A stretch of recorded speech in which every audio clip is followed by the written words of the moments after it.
প্রাকৃতিক নির্বাচনের সঙ্গে অভিব্যক্তির সম্পর্ক বলতে গিয়ে আমরা দুটো বিশেষ কথা বলবো। একটার নাম হচ্ছে যোগ্যতা।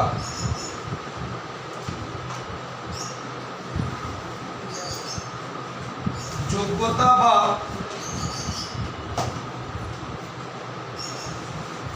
একে আমরা বলি ফিটনেস।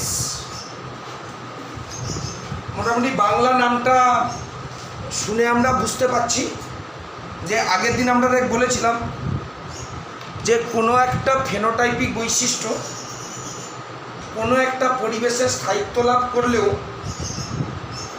সেই ফেনোটাইপিক বৈশিষ্ট্য অন্য কোনো পরিবেশে যদি যায় তাহলে সে স্থায়িত্ব লাভ করতে পারে না। একটা ফেনোটাইপিক বৈশিষ্ট্য এই পরিবেশের সঙ্গে সে সুটেবল, এই পরিবেশের সঙ্গে সে উপযুক্ত। এবার সেই বৈশিষ্ট্যটা যদি এই বসিরহাটের এনভায়রনমেন্ট ছেড়ে যদি অন্য কোনো পরিবেশে যায় তাহলে সেই পরিবেশের সঙ্গে সে অনুপযুক্ত হতে পারে।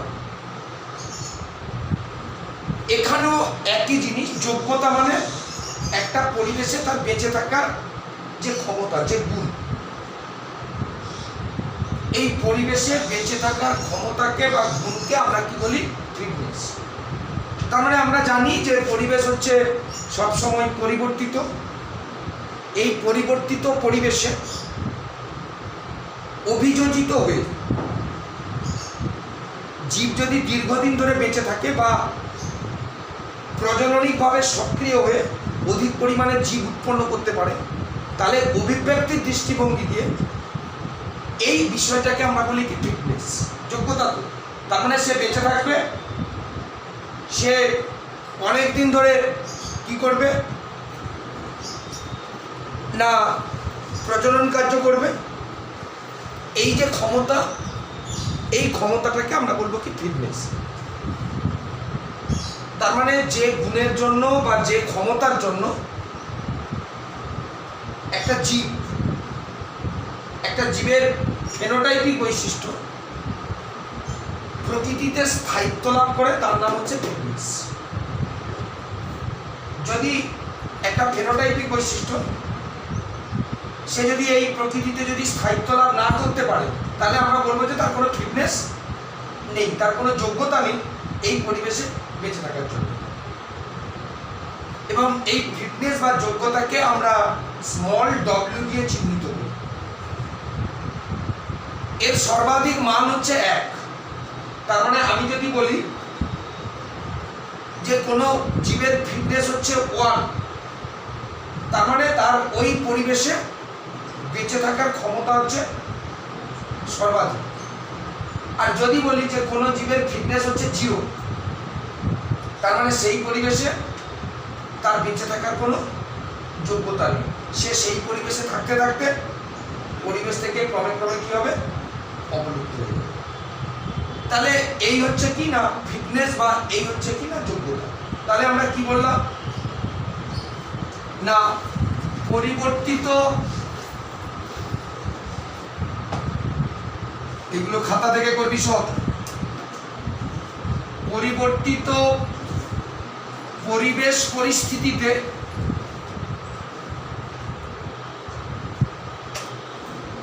অভিযোজিত হয়ে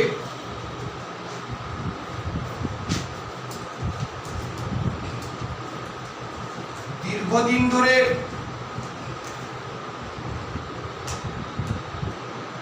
বেঁচে থাকা এবং সক্রিয়ভাবে প্রজননের মাধ্যমে অধিক সংখ্যক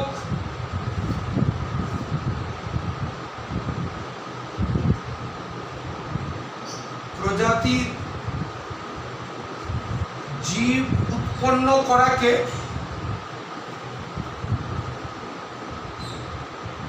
অভিব্যক্তিতে বলা হয় যোগ্যতা, বা একে আমরা বলবো কি না ফিটনেস। তার মানে মূল বাংলা কথা হচ্ছে যে একটা নির্দিষ্ট পরিবেশে যদি অভিযোজিত হয়ে একটা নির্দিষ্ট পরিবেশে যদি অভিযোজিত স্নেহা কোথায় গেছিল আগের দিন খুব ফল খেয়েছিলি মাগুর মাছ ফল কমপ্লান হরলিক্স জুনিয়র কিছু না এই তো অ্যাসিস্ট্যান্ট আছে তো তুমি না বললে অ্যাসিস্ট্যান্ট বলবে তাহলে একটা ফেনোটাইপিক বৈশিষ্ট্য সেই ফেনোটাইপিক বৈশিষ্ট্য যদি একটা বাড়িতে চলে আমার যদি বলি তাহলে 10 টাকা কম দিই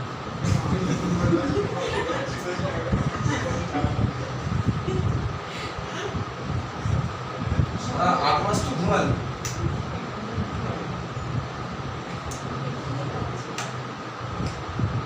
এই এলে কোন একটু সত্য পেছনে দিবে আরেকজন এই ব্যাগটাকে ওই দিকে রাখ একটু এই সত্য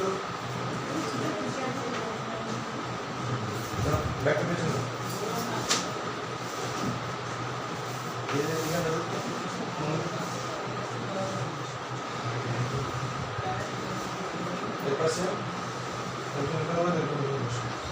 তাহলে তাহলে তিনজন একসঙ্গে কোথা থেকে এলি আরে তিনজন একসঙ্গে কোথা থেকে এলি আবার তিনজন একসঙ্গে কোথায় পেলি তোরা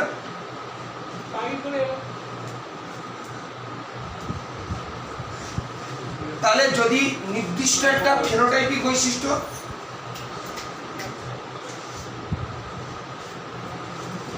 তাহলে যদি নির্দিষ্ট একটা ফেনোটাইপিক বৈশিষ্ট্য নির্দিষ্ট একটা পরিবেশে যদি স্থায়িত্ব লাভ করে সেটাই হচ্ছে তার ফিটনেস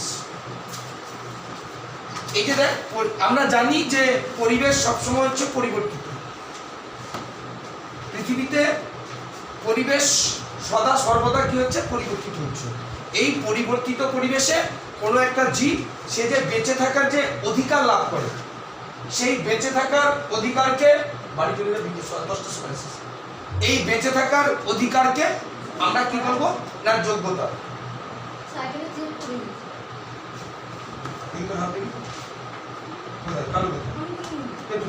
এত সকালবেলা কাকে বেরিয়ে দিই দোকান থেকে এত সকালবেলা কোন দোকান মেয়ের দোকান খুলেছে এত সকালবেলা ওরে বাবা সেই দোকানবেলা তো আর কোনো কাজ নেই বাড়িতে এখানে বস তাহলে এই গেল কি না ফিটনেস এই যোগ্যতাকে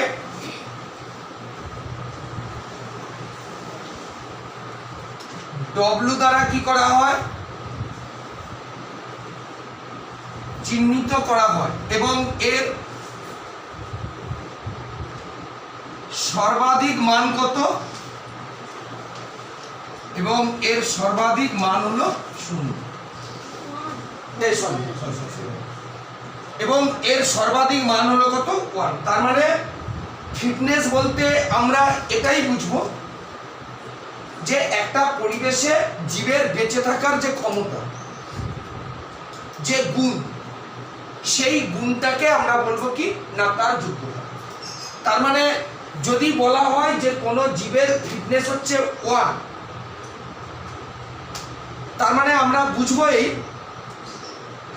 যে ওই পরিবেশে ওই জীবটা বেঁচে থাকার যোগ্যতা হচ্ছে সর্বাধিক যদি 0 হয় তার মানে ওই পরিবেশে ওই জীবটা বেঁচে থাকার কোনো অধিকার নেই যে কারণে যদি তার ফিটনেস যদি 0 হয় তাহলে কিন্তু কালক্রমে সেই জীবটা ওই পরিবেশ থেকে কি হবে বিলুপ্ত হয়ে যাবে তার মানে আমরা বলতে পারি অর্থাৎ যে ক্ষমতা বা গুণের জন্য একটি ফেনোটাইপ একটি নির্দিষ্ট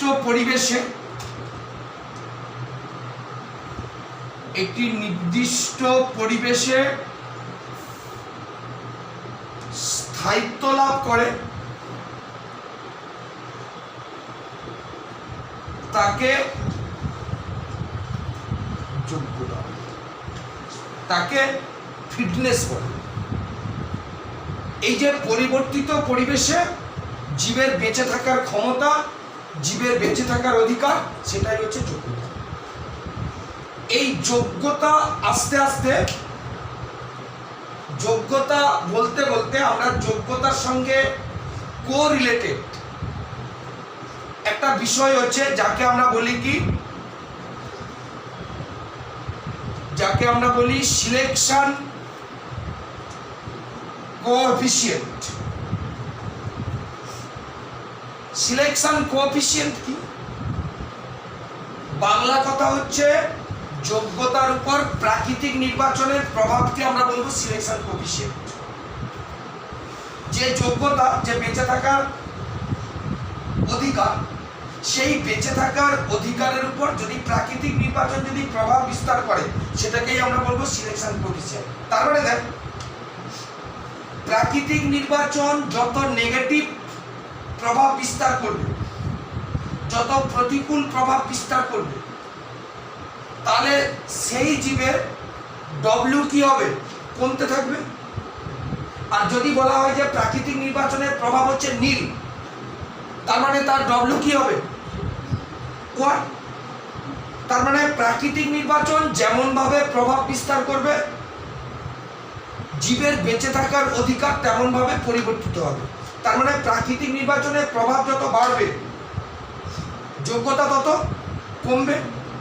আর প্রাকৃতিক নির্বাচনের প্রভাব যত কমবে, যোগ্যতা তত বাড়বে। প্রাকৃতিক নির্বাচন এই যোগ্যতার উপর, বা যোগ্যতাকে, আমি যদি ভালো কথাই বলি, যোগ্যতাকে কমানোর জন্য, যোগ্যতার আপেক্ষিক প্রভাবকে কমানোর জন্য যে প্রভাব বিস্তার করবে তাকে বলা হচ্ছে কি? কোএফিসিয়েন্ট। তার মানে আমি যদি বলি যে সিলেকশন কোএফিসিয়েন্টের মান 1, তাহলে প্রাকৃতিক নির্বাচন সেই বৈশিষ্ট্যটাকে, বৈশিষ্ট্য মানে ফেনোটাইপিক বৈশিষ্ট্য, ফেনোটাইপিক বৈশিষ্ট্যের জন্য একটা নির্দিষ্ট জেনোটাইপ আছে, আগের দিন বলে এসেছি। তাহলে প্রাকৃতিক নির্বাচন যদি সেই জেনোটাইপকে যদি অপসারিত করে, স্বাভাবিকভাবে একটা জনুতে যদি জেনোটাইপ যদি অপসারিত হয়, তাহলে পরবর্তী জনুতে সেই জেনোটাইপের কোনো সঞ্চালন হবে না। তাহলে আমি যদি বলি যে কোনো প্রাকৃতিক নির্বাচনের ক্ষেত্রে, কোনো ক্ষেত্রে সিলেকশন কোএফিসিয়েন্টের মান হচ্ছে 1, তার মানে আমরা এটাই বলবো উল্টে যে প্রাকৃতিক নির্বাচন একটা নির্দিষ্ট জেনোটাইপকে কি করেছে? অপসারিত করেছে। তার ফলে পরবর্তী প্রজন্মে, পরবর্তী জনুতে সেই জেনোটাইপের কোনো সঞ্চারিত হয়নি। আর যদি বলা হয় যে সিলেকশন কোএফিসিয়েন্টের মান 0, তার মানে সেখানে সেই জেনোটাইপ কি হয়েছে? প্রকৃতির দ্বারা নির্বাচিত হয়েছে। সেই জেনোটাইপ সেখানে কি হয়েছে? স্থায়িত্ব লাভ করেছে। তার মানে সিলেকশন কোএফিসিয়েন্টের মান 0 থেকে 1 হতে পারে। তাহলে সিলেকশন কোএফিসিয়েন্ট কাকে বলবো? না, কোনো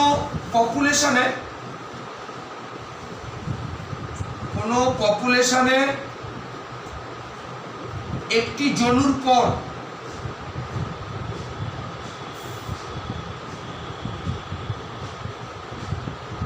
একটি নির্দিষ্ট জেনোটাইপের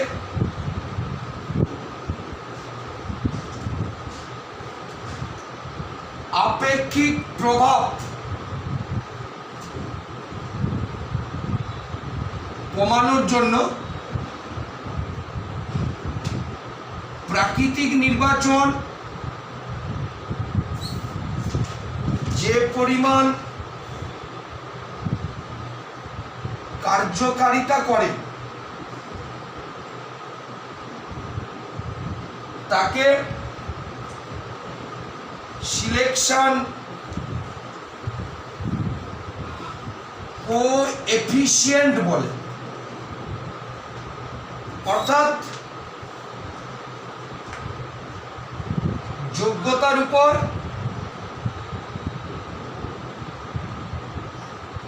প্রাকৃতিক নির্বাচনের প্রভাবকে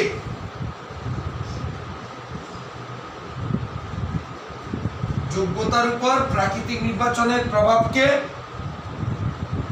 সিলেকশন কোএফিসিয়েন্ট বলে। একে এস দ্বারা চিহ্নিত করা হয় এবং এর মান কোথা থেকে কত হলো বললাম, এবং এর মান 0 থেকে 1 হয়। এস এর মান 1, এস এর মান 1, এর অর্থ হলো কি বলেছি, তার মানে এস হচ্ছে কি সর্বাধিক, তার মানে প্রাকৃতিক নির্বাচন কি করবে, জেনোটাইপকে অপসারিত করবে, জেনোটাইপকে অ্যাবলিশ করে দেবে। তাহলে জেনোটাইপ অপসারিত করার জন্য পরবর্তী প্রজন্মতে সেই জেনোটাইপ সঞ্চারিত হতে পারবে না। দরকার নাকি অঙ্কিতা, ঘুম পাচ্ছে, না বললে হবে না তো, চোখ তাই বলছে আমাকে দরকার আছে। হ্যাঁ শুননা শ্রেণীতে কার কাছে, তাহলে অর্থ হলো কি না, প্রাকৃতিক নির্বাচন উক্ত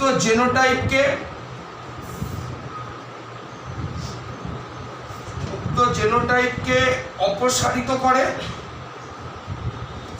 ফলে সেই জেনোটাইপ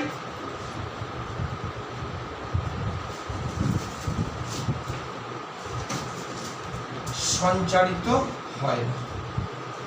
আর এসের মান 0 হলে একটি নির্দিষ্ট জেনোটাইপ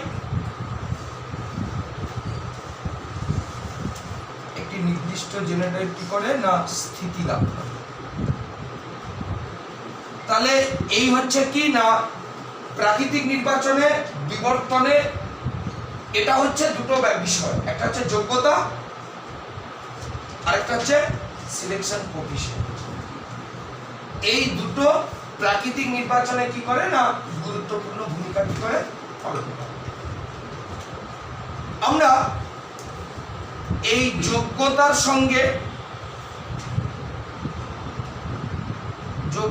সঙ্গে সিলেকশন কোএফিসিয়েন্টের সম্পর্ক পড়ব।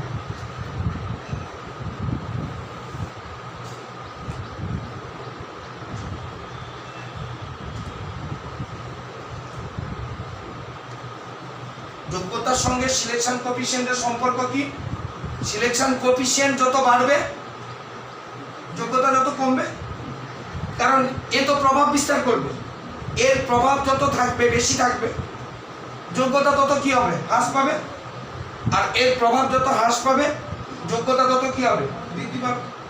তাহলে সিলেকশন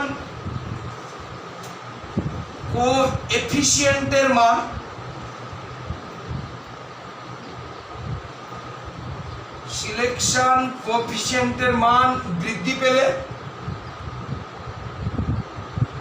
যোগ্যতার মান হ্রাস পাবে। এবং এখানে একটা সূত্র আছে, W = 1 - S। তাহলে দেখ, S এর মান যদি 0 হয়, S এর মান 0 হলে তাহলে W = কি বলেছি তো, তাই যে সিলেকশন কোএফিসিয়েন্ট যদি কোনো প্রকার প্রভাব বিস্তার না করতে পারে, তার মানে মান 0, তাহলে সেই জীবের যোগ্যতা কত হবে সর্বাধিক। আমরা বলেছি দেখ W যোগ্যতার মান হচ্ছে কি সর্বাধিক কখন, যখন সে 1 হবে, তার মানে তার উপর সেই জীবের উপর যদি প্রাকৃতিক নির্বাচনের কোনো প্রভাব না থাকে, দ্যাট ইজ S = যদি 0 হয়, তাহলে তার যোগ্যতা কি হবে 1। কিন্তু যদি প্রাকৃতিক নির্বাচনের সিলেকশন কোএফিসিয়েন্টের মান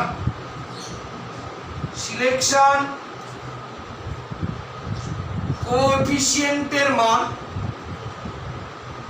এর সমান 1 হলে, তার মানে প্রাকৃতিক নির্বাচন সর্বাধিক, তাহলে W ইকুয়াল টু কি হবে? 0। আমরা তো বলে এসেছি তাই। প্রাকৃতিক নির্বাচনের প্রভাব যত বেশি হবে, সিলেকশন কোএফিসিয়েন্ট তত কম হবে, আর প্রাকৃতিক নির্বাচনের প্রভাব বা সিলেকশন কোএফিসিয়েন্ট যত বেশি হবে 1, তার মানে তার যোগ্যতা কি হবে? 0। তাহলে আমরা দেখতে পাচ্ছি যে যোগ্যতা এবং প্রাকৃতিক নির্বাচন বা প্রাকৃতিক নির্বাচনের প্রভাব এরা পরস্পরের সঙ্গে সম্পর্কিত।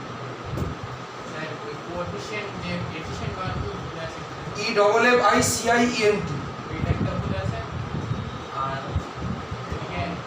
কোথায়? ও এফিসিয়েন্ট, ওই এফিশিয়েন্ট হয়ে গেছে। হ্যাঁ ওই এফিশিয়েন্ট থার্ড লাইন ও সে একই জিনিস।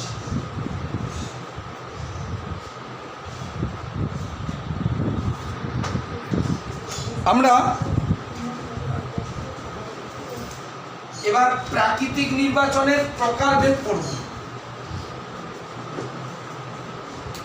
আচ্ছা, এই প্রকারভেদগুলো আমি প্রথম বুঝিয়ে দিচ্ছি,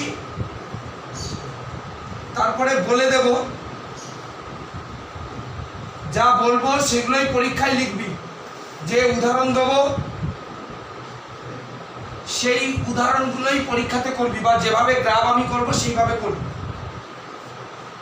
কারণ বইতে যে উদাহরণগুলো আছে সেই উদাহরণগুলো ভালো নয়। যাই হোক, আমি প্রথমে বলছি যেটা, প্রাকৃতিক নির্বাচন হচ্ছে 3 ধরনের। এক ধরনের প্রাকৃতিক নির্বাচনকে আমরা বলি নরমালাইজিং বা স্টেবিলাইজিং বা স্থিতিশীল প্রাকৃতিক নির্বাচন।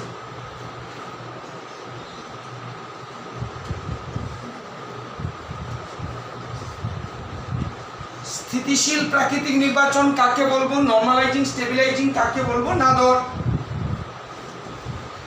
একটা উদ্ভিদের পপুলেশন আছে,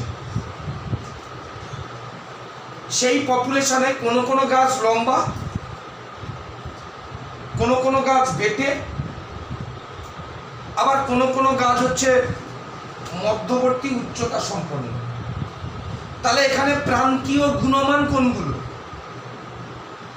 বা চরম ফেনোটাইপিক বৈশিষ্ট্যযুক্ত গুণমান কোনগুলো?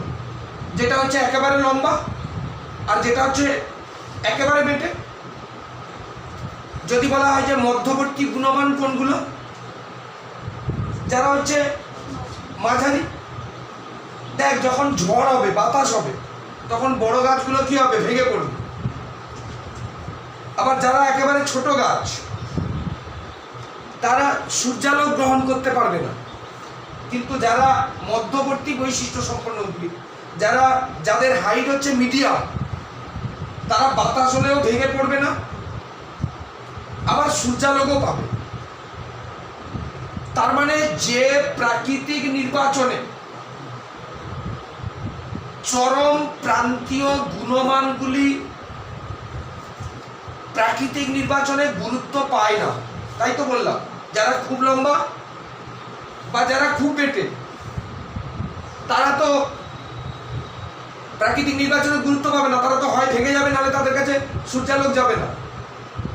কিন্তু মধ্যমান বৈশিষ্ট্য সম্পন্ন জীবগুলো, ফেনোটাইপগুলো যখন অধিক গুরুত্ব লাভ করে, তখন তাকে আমরা বলবো কি? স্থিতিশীল প্রাকৃতিক নির্বাচন বা নরমালাইজিং প্রাকৃতিক নির্বাচন। এবার একে যদি আমরা একটা গ্রাফ দ্বারা যদি প্রকাশ করি, এটা হচ্ছে ফিনোটাইপের মান।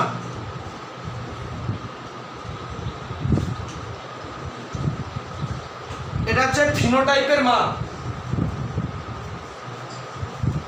আর এটা হচ্ছে জীবের ফ্রিকোয়েন্সি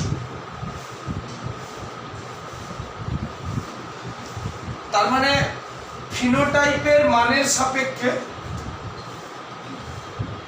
জীবের ফ্রিকোয়েন্সিকে নিয়ে যদি একটা লেখচিত্র অঙ্কন করা হয়, তাহলে প্রাকৃতিক নির্বাচনের আগে যে লেখচিত্র তৈরি হবে সেই লেখচিত্রটা হচ্ছে এই রকম। দেখ, ফিনোটাইপের মান যত বাড়বে ফ্রিকোয়েন্সি তত বাড়বে। ফ্রিকোয়েন্সি মানে কি? জীবের সংখ্যা বৃদ্ধি, তাহলে বাড়ছে।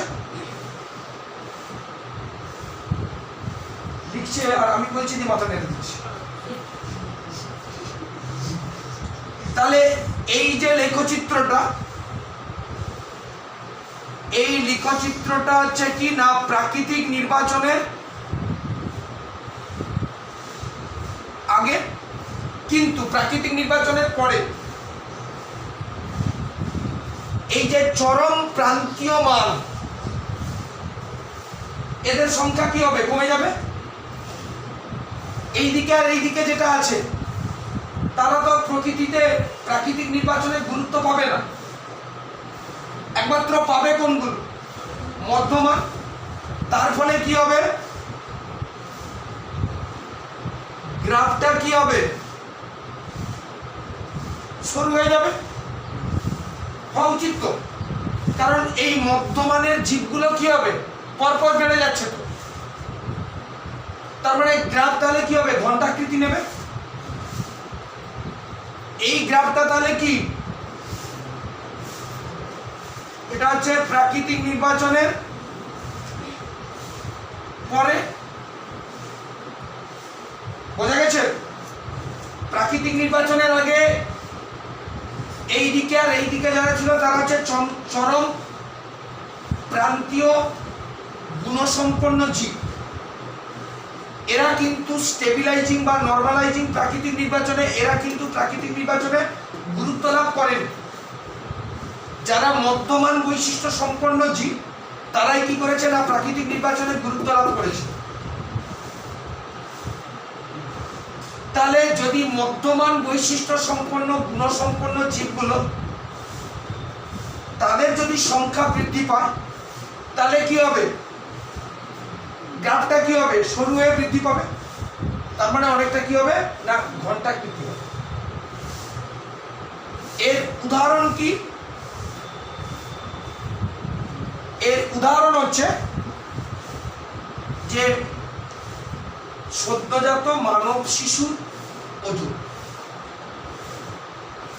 যে সমস্ত শিশু, সদ্যজাত শিশু যাদের ওয়েট কম হবে, যাদের ওজন কম হবে, স্বাভাবিকভাবে তারা যে কোনো রোগের দ্বারা সহজেই কি হবে? রোগাক্রান্ত হবে। আবার যে সমস্ত সদ্যজাত শিশুর ওয়েট অনেক বেশি হবে তাদেরকে প্রসব করানো কঠিন হবে। তার ফলে সদ্যজাত শিশু এবং মায়ের স্বাস্থ্য হানি ঘটে, এমনকি তাদের জীবন নিয়ে শঙ্কা ঘটে। তাহলে যারা হচ্ছে মিডিয়াম ওয়েট সম্পন্ন, যারা মধ্যবর্তী ওজন বিশিষ্ট, তারাই তাহলে কি হবে? প্রকৃতিতে নির্বাচিত হয়েছে। তাহলে এইরকম প্রাকৃতিক নির্বাচনকে আমরা তাহলে কি বলবো? তাহলে এখানে চরম প্রান্তীয় মান কোনগুলো? যাদের ওয়েট খুব কম আর যাদের ওয়েট খুব বেশি। এই সংখ্যা কমে গেছে, প্রকৃতিতে গুরুত্ব পায়নি। যারা মধ্যবর্তী বৈশিষ্ট্য সম্পন্ন তাদেরই কি হয়েছে? তারাই প্রাকৃতিক নির্বাচনে কি হয়েছে? গুরুত্ব লাভ করেছে। এইরকম প্রাকৃতিক নির্বাচনকে আমরা কি বলবো? নরমালাইজিং প্রাকৃতিক নির্বাচন। 2 নম্বর হচ্ছে এক ধরনের প্রাকৃতিক নির্বাচনকে বলা হয় ডাইরেকশনাল, বা আমাদের কিন্তু বাংলা টার্মও আসে ডাইরেকশনাল বা অভিমুখী প্রাকৃতিক নির্বাচন। যে প্রাকৃতিক নির্বাচনে চরম প্রান্তীয় গুণমান গুরুত্ব লাভ করে তাকেই আমরা কি বলবো? অভিমুখী বা ডিরেকশন। তার মানে ওই ফিনোটাইপিক বৈশিষ্ট্য, কোন ফেনোটাইপিক বৈশিষ্ট্য, যেটা হচ্ছে চরম প্রান্তীয় মান, সেই ফেনোটাইপিক বৈশিষ্ট্য প্রাকৃতিক নির্বাচনে যে অভিমুখে যাবে, প্রাকৃতিক নির্বাচনও কি হবে, সেই অভিমুখে হবে। আমি একটা উদাহরণ দিচ্ছি। ইংল্যান্ডের বার্মিংহাম বলে একটা শহর আছে। ইংল্যান্ডে ইন্ডাস্ট্রিয়াল রিভলিউশন হয়েছিল, আমরা জানি, শিল্প বিপ্লব। শিল্প বিপ্লবের আগে এক ধরনের মদ ছিল, পেপার মদ। তাদের বাংলা নাম হচ্ছে পেপার মদ, PEPPERED। এই মদের বিজ্ঞানসম্মত নাম কি? এই মদের বিজ্ঞানসম্মত নাম হচ্ছে বিস্টন ভিটুলারিয়া, যার কালার হচ্ছে ধূসর বর্ণ। ইন্ডাস্ট্রিয়াল রিভলিউশনের আগে এই সমস্ত মদগুলো লাইকেন, আমরা জানি শৈবাল এবং ছত্রাকের সমন্বয়ে গঠিত যে উদ্ভিদ, এই লাইকেন দ্বারা পরিবৃত হয়ে যে কাঠের যে লগ, কাঠের যে গুঁড়ি, সেই গুঁড়ির উপর কি করেছিল না, বসবাস করেছিল। যে লাইকেন, সেই লাইকেনের বর্ণ হচ্ছে কিন্তু ধূসর বা সাদা। তাহলে কাঠের লগের বর্ণও কি হবে, ধূসর সাদা। তার ফলে খাদক পাখি, মদকে খায় কারা, পাখি, সেই পাখি কিন্তু চিনতে পারে না, কারণ বসেছে কার উপর, কাঠের লগের উপর। তো কাঠের লগে যে লাইকেন আছে, সেই লাইকেনের বর্ণ কি, ধূসর, এর বর্ণ কি, ধূসর সাদা। কিন্তু ইন্ডাস্ট্রিয়াল রিভলিউশনের পরে, শিল্প বিপ্লবের ফলে, কি হবে, প্রচুর পরিমাণে সালফার ডাইঅক্সাইড উৎপন্ন হবে। সালফার ডাইঅক্সাইড কি করে না, লাইকেনকে ধ্বংস করে। কোনো জায়গায় যদি দেখিস যে লাইকেন ওয়ান্স আপন এ টাইম প্রচুর পরিমাণে ছিল, কিন্তু ক্রমাগত সেই লাইকেনের সংখ্যা যদি কমে যায়, বলতে হবে যে সেখানে SO2 পলিউশন হচ্ছে।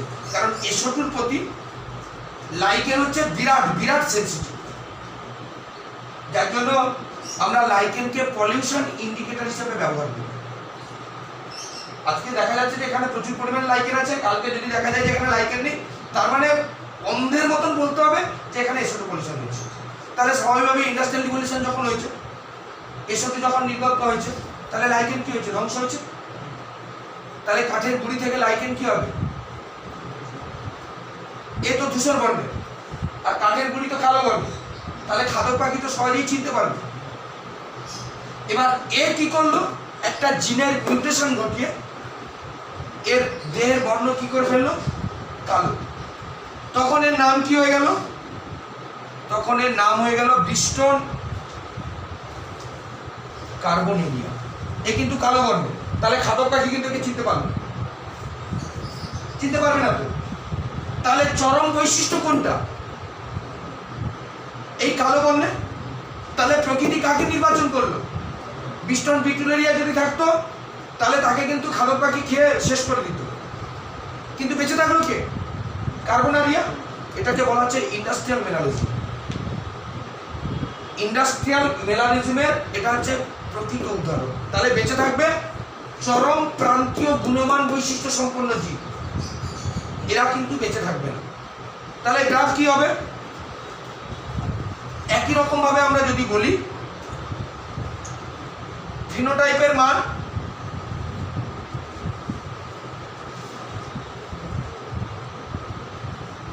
আরেকটা কি হবে, জীবের ফ্রিকোয়েন্সি। এই হচ্ছে প্রাকৃতিক নির্বাচনের আগের গ্রাফ। কিন্তু পরবর্তীকালে যেহেতু একটা নির্দিষ্ট অভিমুখে যাচ্ছে, ছিল তো ভিটুলারিয়া, হয়ে গেল কি কার্বোনারিয়া। তাহলে কি হবে, ফেনোটাইপটা কি হবে, নির্দিষ্ট একটা অভিমুখে কি হবে, অগ্রসর হবে, যার দ্বারা গ্রাফটাও কি হবে, সরে যাবে। তার মানে গ্রাফটা তাহলে কি হবে, এইরকম ভাবে কি হবে না, একটু অভিমুখে, নির্দিষ্ট অভিমুখে কি হবে, সরে যাবে। তাহলে এটাকে আমরা কি বলবো, প্রাকৃতিক নির্বাচনের আগের লেখচিত্র,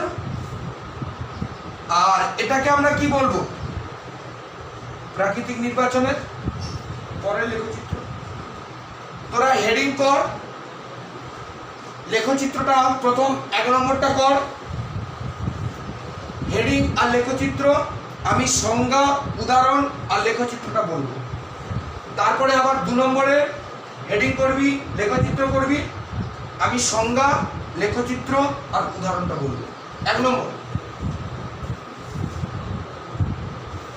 এখানে তাহলে দেখা যাচ্ছে মোবাইলে, দেখা যাচ্ছে না?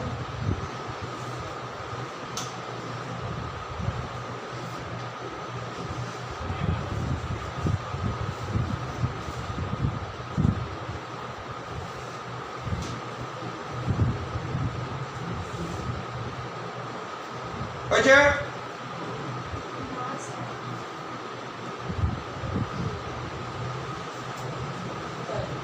লিখিটা কোথায়? কেন তখন কোথায় ব্যস্ত আছিস নাকি? ওইটা যখন সবাই করবে তখন কি ব্যস্ত? তো বেরিয়ে যাবি? কেউ আসবে? আমি ওই পেমেন্টটা করে ফেলেছি তাই দেখ 1 নম্বরে নরমালাইজিং, যে প্রাকৃতিক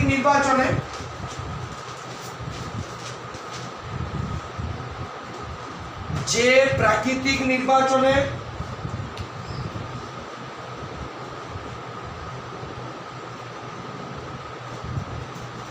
চরম প্রান্তীয় গুণমানগুলি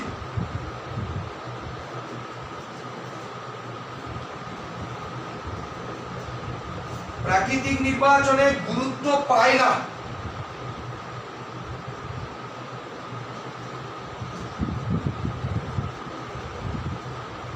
কিন্তু মধ্যমান গুণমানগুলি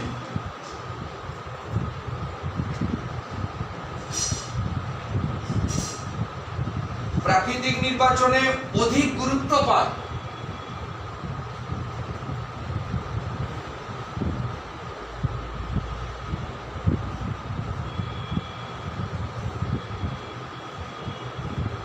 তাকে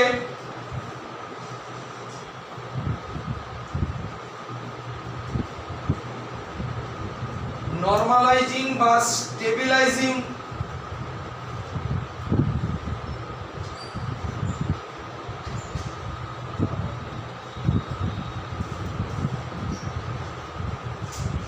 প্রাকৃতিক নির্বাচন বলে।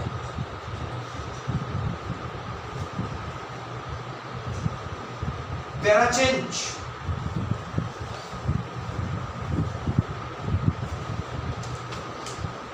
জীবের ফেনোটাইপের মানের সাপেক্ষে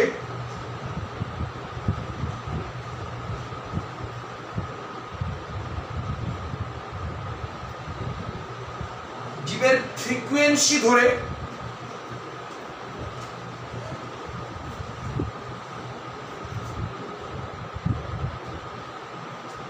একটি লেখচিত্র অঙ্কন করলে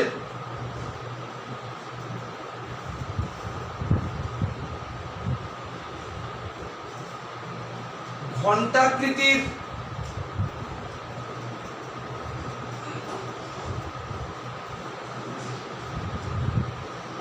লেখচিত্র পাওয়া যায়।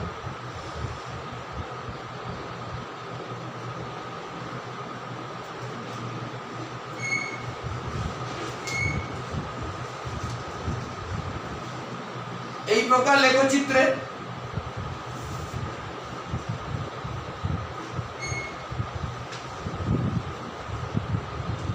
মধ্যমান বৈশিষ্ট্য সম্পন্ন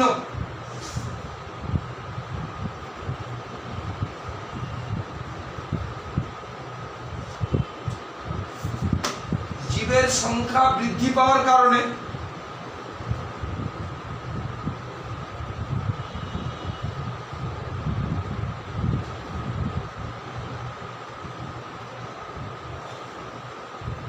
লেখচিত্রের শীর্ষদেশ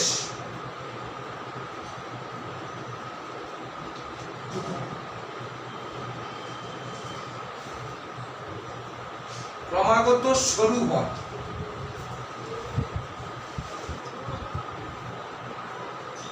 উদাহরণ,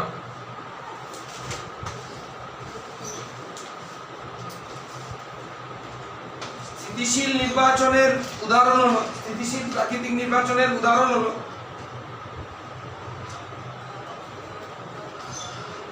সদ্যজাত মানব শিশুর ওজন।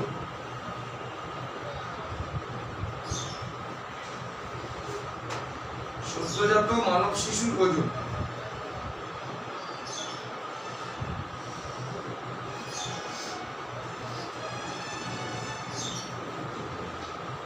সদ্যজাত মানব শিশুর ওজন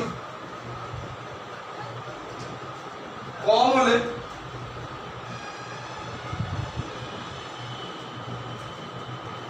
সংক্রামক ব্যাধির দ্বারা আক্রান্ত হয়।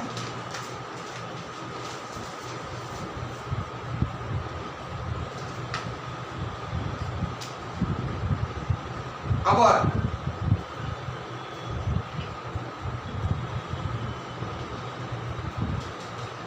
সদ্যজাত মানব শিশুর ওজন খুব বেশি হলে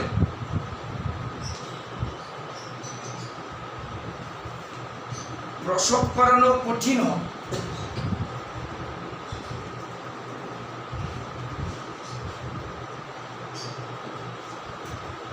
এর ফলে শিশু এবং মায়ের উভয়ের স্বাস্থ্যহানি ঘটে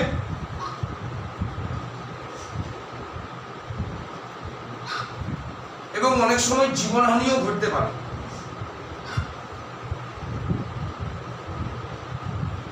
এই কারণে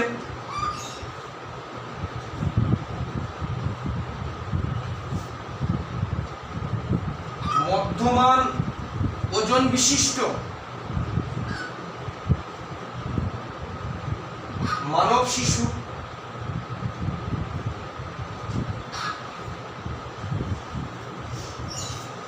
প্রাকৃতিক নির্বাচনে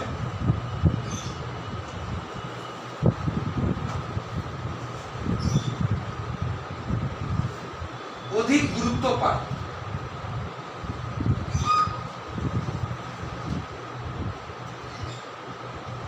ব্যাস,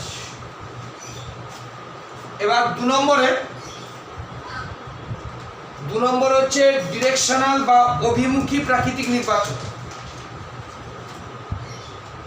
ডিরেকশনাল বা অভিমুখী প্রাকৃতিক নির্বাচন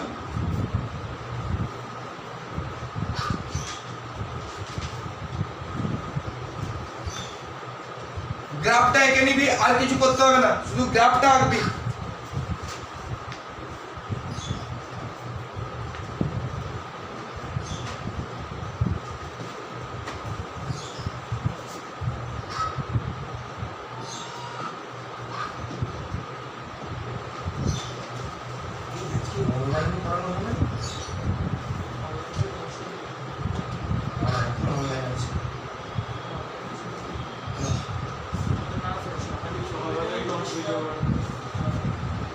এই প্রকার প্রাকৃতিক নির্বাচনে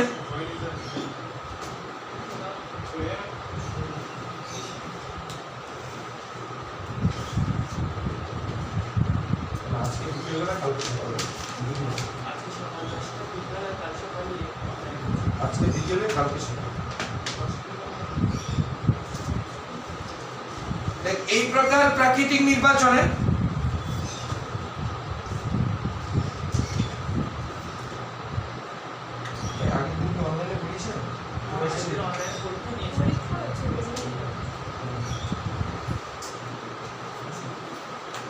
এই প্রকার প্রাকৃতিক নির্বাচনে চরম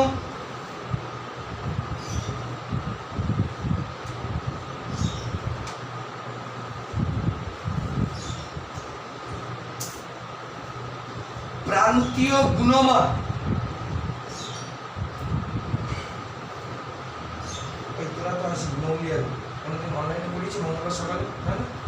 এই চরম প্রান্তীয় গুণমান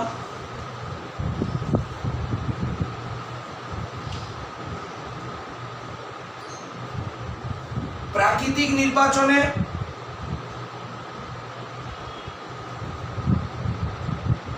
অধিক গুরুত্ব লাভ করে।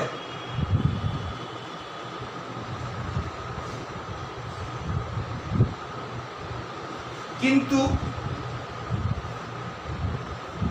মধ্যমান বৈশিষ্ট্যগুলি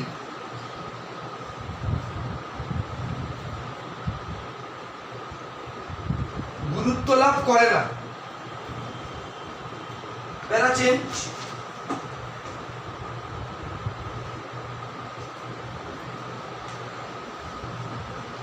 জীবের ফেনোটাইপের মানের সাপেক্ষে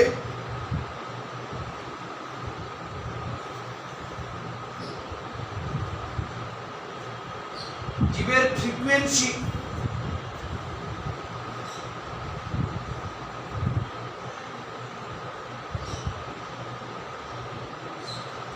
লেখচিত্র অঙ্কন করলে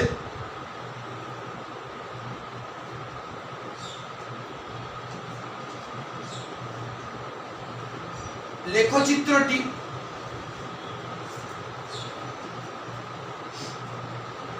একটি নির্দিষ্ট অভিমুখে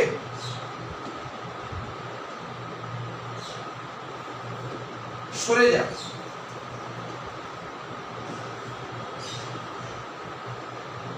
এবং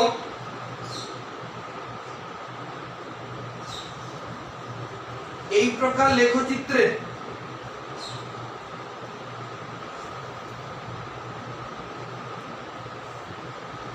প্রান্তীয় গুণমানগুলি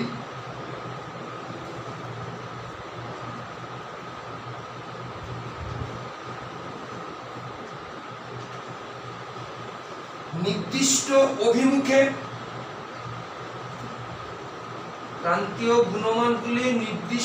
অভিমুখে সরে যাওয়ার কারণে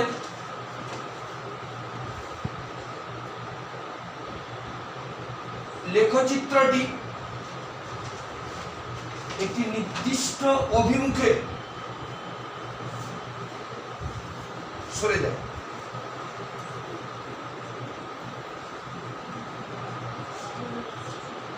একটি নির্দিষ্ট অভিমুখে সরে যায়। উদাহরণ,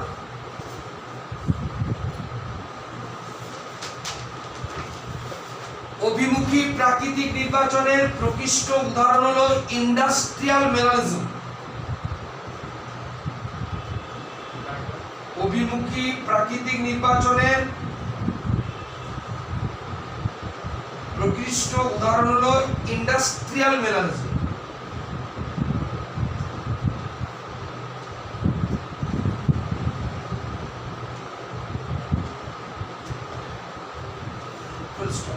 ইন্ডাস্ট্রিয়াল INDUSTRIAL অশ্বই দন্তনয় ডয়রফলা আকার ইন্ডাস্ট্রিয়াল দন্তস্বয় ডয়রফলা হস্যইকার অন্তস্থ আকার ল ইন্ডাস্ট্রিয়াল মেলানিজম MELANISM ময়কার লয়াকার দন্তনস্বইকার বর্গজম industrial melanism. Full stop.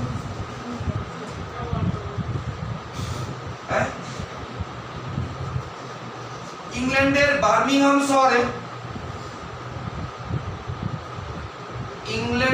Birmingham শহরে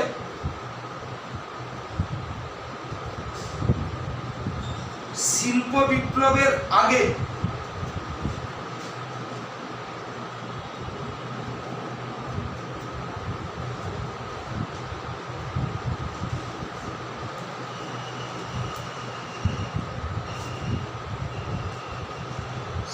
ধূসর বর্ণের পেপার্ট মথের বানান লেখা আছে। ধূসর বর্ণের পেপার্ট মথ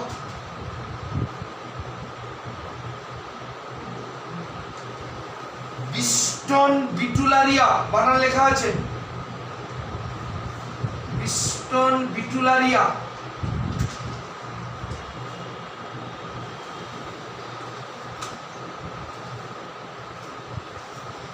লাইকেন দ্বারা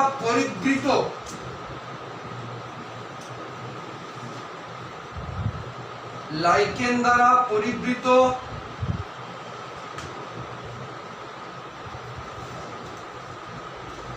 ধূসর বা সাদা বর্ণের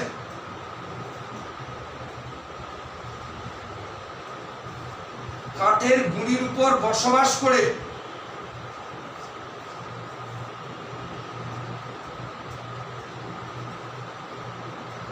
খাদক পাখির আক্রমণের হাত থেকে রক্ষা পায়।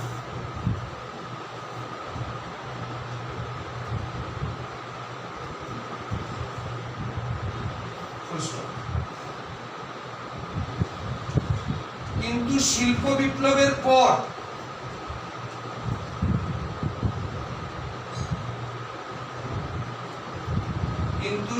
বিপ্লবের পর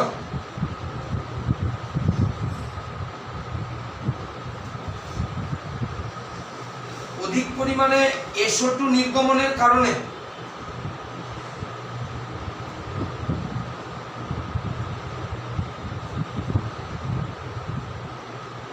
লাইকেন ধ্বংস হয়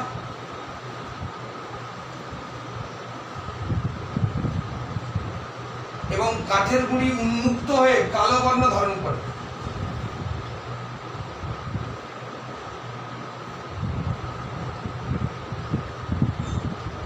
কাঠের গুঁড়ি উন্মুক্ত হয়ে কালো বর্ণ ধারণ করে।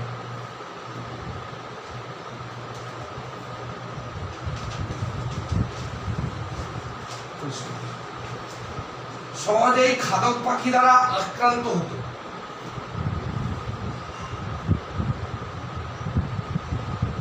কিন্তু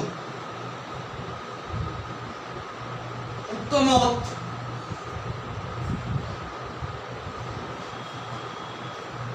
একটি জিনের মিউটেশন ঘটিয়ে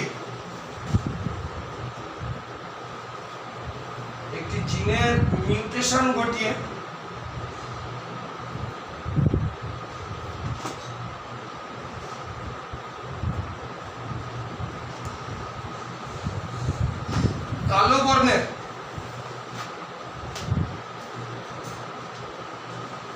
বিস্টন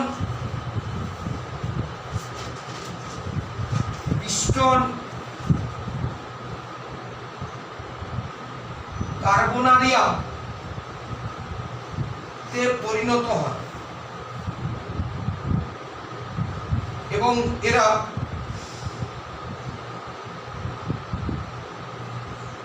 প্রাকৃতিক নির্বাচনে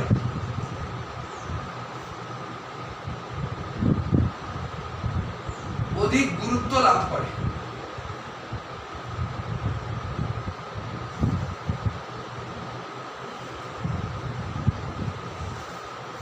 তাহলে নরমালাইজিং গেল, ডিরেকশনাল গেল। 3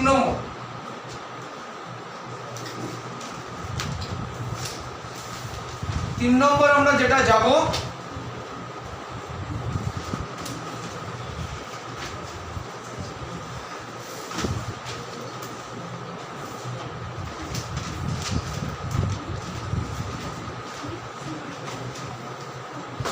সেটা হচ্ছে ডিসরাপটিভ।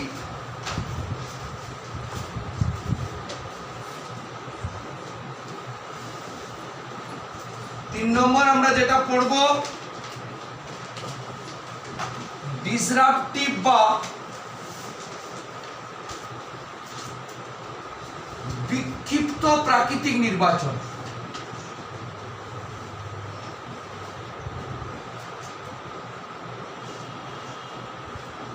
ডিসরাপটিভ বা বিক্ষিপ্ত প্রাকৃতিক নির্বাচন কাকে বলে? না, যে প্রাকৃতিক নির্বাচনে প্রান্তীয় গুণমানগুলি অধিক গুরুত্ব পাবে কিন্তু মধ্যবর্তী গুণমান তারা কিন্তু কোনো গুরুত্ব পাবে না, তারা অবলুপ্ত হবে। দেখ, যদি এই রকম একটা লেখচিত্র হয়, এটা হচ্ছে কি ফিনোটাইপের মান, এটা হচ্ছে কি জীবের ফ্রিকোয়েন্সি। প্রাকৃতিক নির্বাচনের আগে এই হচ্ছে গ্রাফ। প্রাকৃতিক নির্বাচনের পরে কি হবে?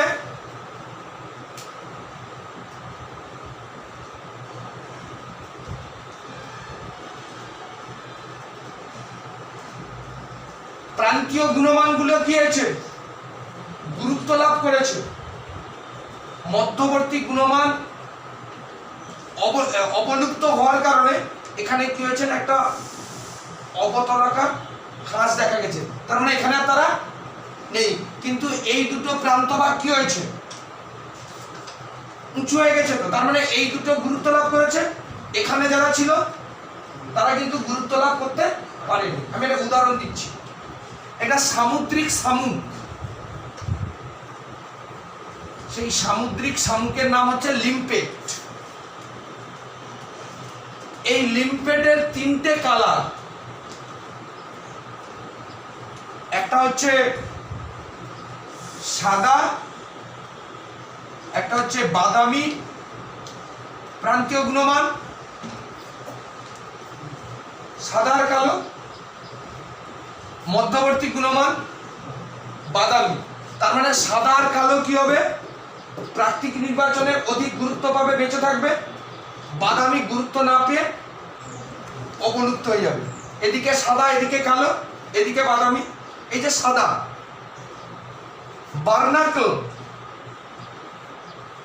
বার্নাকল বলে এক ধরনের সাদা বর্ণের সন্ধিপদী প্রাণী আছে, আর্থ্রোপোড। এবার বার্নাকল কি করবে, সাদা বর্ণের যে সন্ধিপদী প্রাণী আর্থ্রোপোড, সে কি করবে না, এই সাদা বর্ণের লিম্পেটকে আবৃত করে রাখবে, বেঁচে যাবে। কালো বর্ণের লিম্পেট কালো বর্ণের পাথরের সঙ্গে একসঙ্গে থাকবে। কালো বর্ণ আর পাথরও কালো, বেঁচে যাবে প্রকৃতিতে। এরা কিন্তু এই রকম সুযোগ সুবিধা থেকে ডিপ্রাইভড, বঞ্চিত। না পাথরের সঙ্গে আটকে থাকছে, না একে অন্য কোনো প্রাণী, এই কালারের অন্য কোনো প্রাণী আবৃত করে রাখছে। তার ফলে এরা কি হবে, অবলুপ্ত হয়ে যাবে। এটা হচ্ছে কি ডিসরাপটিভ, এটাকে আমরা বলবো কি বিক্ষিপ্ত প্রাকৃতিক নির্বাচন। তাহলে দেখ, সাদা আর কালো প্রকৃতিতে গুরুত্ব লাভ করছে, কিন্তু বাদামি বর্ণের লিম্পেট প্রকৃতি থেকে কি হচ্ছে, অবলুপ্ত হয়ে যাচ্ছে। এই জন্য মাঝখানেরটা কি হয়েছে, অবতলাকার খাঁজ হয়েছে, দুটো প্রান্ত কি হয়েছে, উঁচু হয়েছে। ডিসরাপটিভ লিখে এই গ্রাফটা তারপরে বলছি আমি।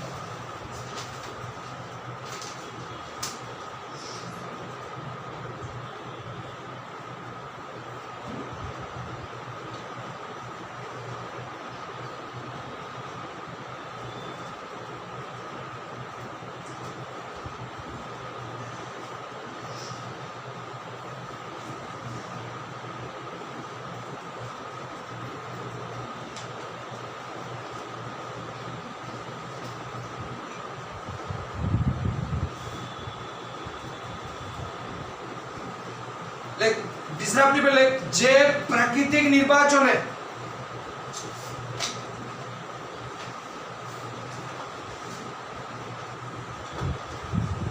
যে প্রাকৃতিক নির্বাচনে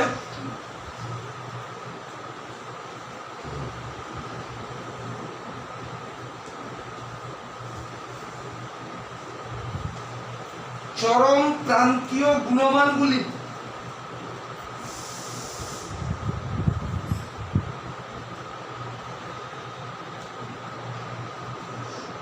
প্রাকৃতিক নির্বাচনে অধিক গুরুত্ব লাভ করে,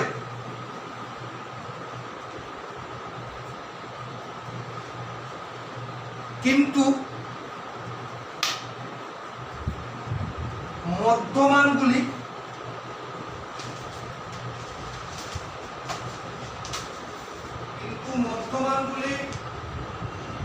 প্রাকৃতিক নির্বাচনের গুরুত্ব থেকে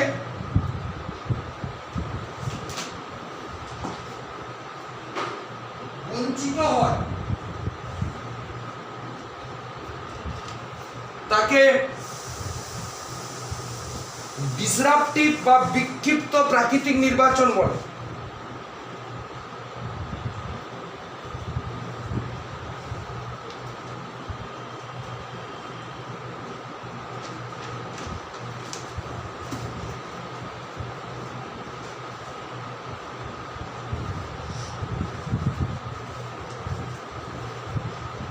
ফুল স্টপ। প্যারাচেঞ্জ, জীবের ফিনোটাইপের মানের সাপেক্ষে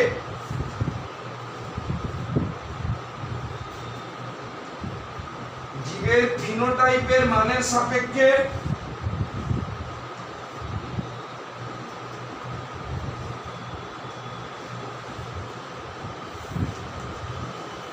জীবের ফ্রিকোয়েন্সি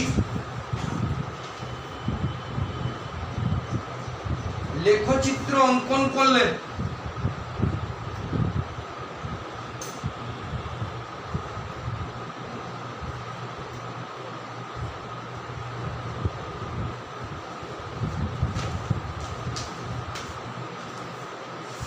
লেখচিত্রের মধ্যভাগে একটি অবতলাকার খাঁজের সৃষ্টি হওয়ার অর্থ হল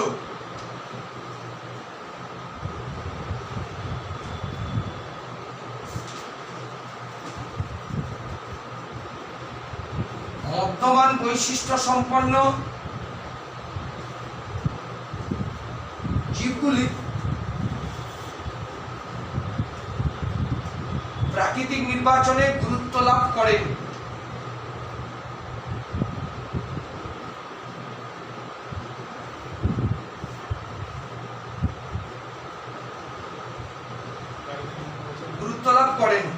কিন্তু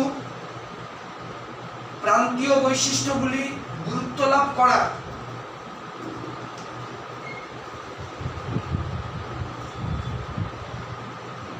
লেখচিত্রের দুটি প্রান্ত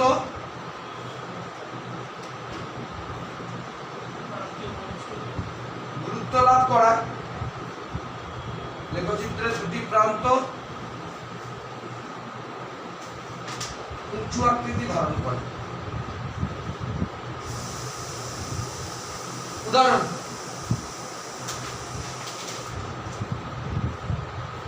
লিম্পেট নামক সামুদ্রিক শৈবাল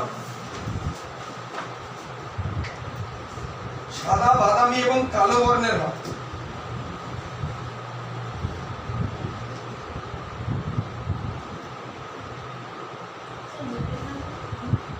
সামুদ্রিক শৈবাল, এই সামুদ্রিক মস্তিষ্ক হ্যাং হয়ে যাচ্ছে।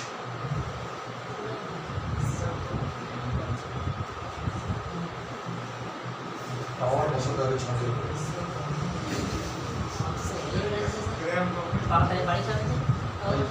আমার অ্যাসিস্ট্যান্ট নাকি ভালো ছুটেছে, যোগ্য অ্যাসিস্ট্যান্ট। লিম্পেট নামক সামুদ্রিক শামুক সাদা, বাদামি এবং কালো বর্ণের হয়। সাদা লিম্পেট সাদা বর্ণের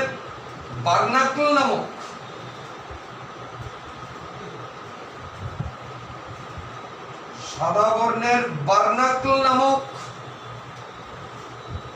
আর্থ্রোপোড বা সন্ধিপতি দ্বারা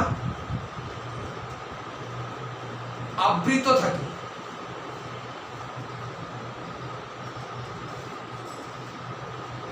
ফলে বেঁচে থাকে এবং কালো বর্ণের লিম্পেট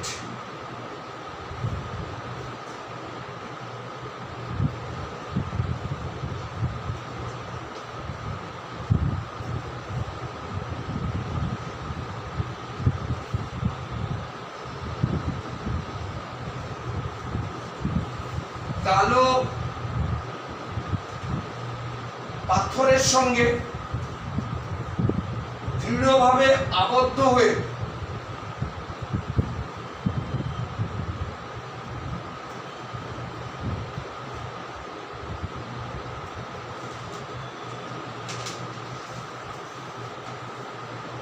বেঁচে থাকে। কিন্তু বাদামি বর্ণের লিম্পেট এই প্রকার সুযোগ সুবিধা থেকে বঞ্চিত হওয়া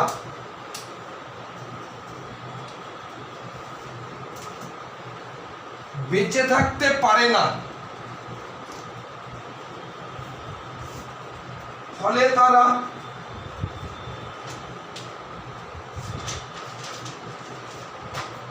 অবলুপ্ত হয়।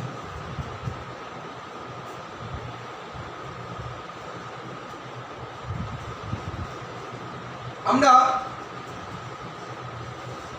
অভিব্যক্তির শক্তি হিসেবে, অভিব্যক্তির চালিকা শক্তি হিসেবে আমরা প্রথম শেষ করেছিলাম মিউটেশন, আজকে শেষ করলাম প্রাকৃতিক নির্বাচন।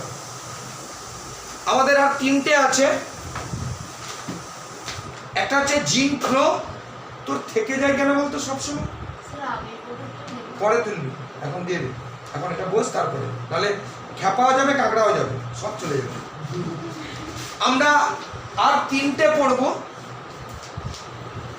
যেটা হচ্ছে জিন ফ্লো, জেনেটিক ড্রিফট, আর হচ্ছে হারি উইনবার্গ ইকুইলিব্রিয়াম। এই তিনটেকে আমরা একসঙ্গে যেখানে পড়ি সেটা হচ্ছে পপুলেশন জেনেটিক্স। আমরা আজকে আরম্ভ করব পপুলেশন জেনেটিক্স। এই পপুলেশন জেনেটিক্সে আমরা তিনটে পড়বো, একটা হচ্ছে জিন ফ্লো, জেনেটিক ড্রিফট, আর হচ্ছে হারি উইনবার্গ ইকুইলিব্রিয়াম। আমরা আজকে প্রথমে আরম্ভ করছি জিন ফ্লো। জিন ফ্লো পড়ার আগে আমরা প্রথমে জেনে নেব যে কোনো একটি পপুলেশনের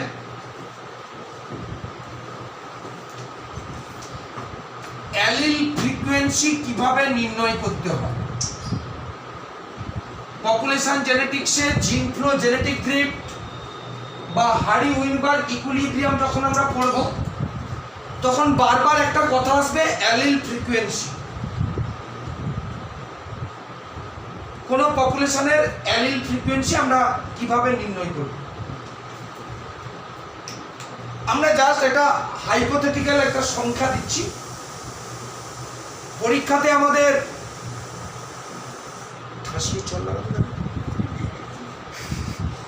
পরীক্ষাতে আমাদের সংখ্যাগুলো দিয়ে দেবে, সেই সংখ্যা অনুযায়ী আমরা এই সমস্যার সমাধান করব। আমি জাস্ট বোঝানোর জন্য একটা সংখ্যা দিচ্ছি। আমরা ধরে নিচ্ছি কোনো একটি জীবের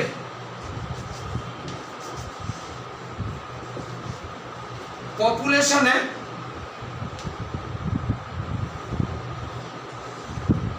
এ জিন বর্তমান এবং এ জিনের দুটি অ্যালিল A1 ও A2 উপস্থিত। সেটা আমাকে পরীক্ষায় এই দুটো অ্যালিলের নাম অন্য কিছু দিতে পারে। আমি জাস্ট আমার বোঝানোর জন্য আমি দুটো অ্যালিলকে A1 এবং A2 দ্বারা চিহ্নিত করলাম। তাহলে আমাকে কি করতে হবে না, এই A1 এবং A2 অ্যালিলের কি করতে হবে, A2 এবং A1 অ্যালিলের ফ্রিকোয়েন্সি নির্ণয় করতে হবে। তাই তো বলেছে অ্যালিল ফ্রিকোয়েন্সি নির্ণয়। এবার এই A1 এবং A2 অ্যালিলের জন্য এই পপুলেশনের এই জীবের ক ধরনের জেনোটাইপ সৃষ্টি হতে পারে। কোশ্চেন বোঝা গেছে? A1 এবং A2 অ্যালিল, এই দুটি অ্যালিলের জন্য যে পপুলেশনে জীবটা আছে সেই পপুলেশনের জীবের ক ধরনের জিনোটাইপ হতে পারে। অয়নকে জিজ্ঞেস করছি, অয়ন বল। কেউ জানলে বলবি যে আমি বলবো। আশা করি সেই সৌভাগ্য আমার হয়নি এখনো। কেউ পারবি? আবারও কোশ্চেন বলছি যে পপুলেশনের দুটো জেনোটাইপ আছে, A1 এবং A2 দুটো অ্যালিল আছে। এই দুটি অ্যালিলের জন্য আমি যে পপুলেশনের কথা বলছি, সেই পপুলেশনের যে জীবের কথা বলছি, সেই জীবের ক ধরনের জিনোটাইপ হতে পারে? খুব সহজ উত্তর। ক ধরনের? দু ধরনের বললাম বলে আমি খুব চালাক, ওই জন্য দু ধরনটা বলে আমি এমন অভিনয় করলাম যেন দু ধরনটা ঠিক হবে, কিন্তু দু ধরনের ঠিক নয়। ওরে তুই গাছে উঠলে আমি শিরায় উঠে যাবো গাছে, সে ক্ষমতা আমার আছে। ওই জন্য আমি দু ধরনের বলে একটু অভিনয় করে গেলাম যে দেখি দু ধরনটা কেউ বলে কিনা। ঠিক ক্যাচ করে নিয়েছিস, সেই মুরগি হলে আমার কাছেই বলি। তিন ধরনের জিনোটাইপ হবে, A1 A1, A1 A2, A2 A2। এই তো, এর বাইরে আর কোনো জিনোটাইপ নেই। কিন্তু তাহলে উক্ত দুটি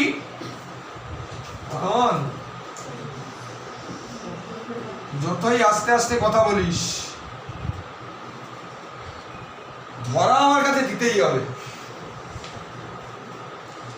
তাহলে উক্ত দুটি অ্যালিলের জন্য এই পপুলেশনে জীবের তিন ধরনের জিনোটাইপ হয়। কি কি? একটা হচ্ছে A1 A1, একটা হচ্ছে A1 A2, আর একটা হচ্ছে A2 A2।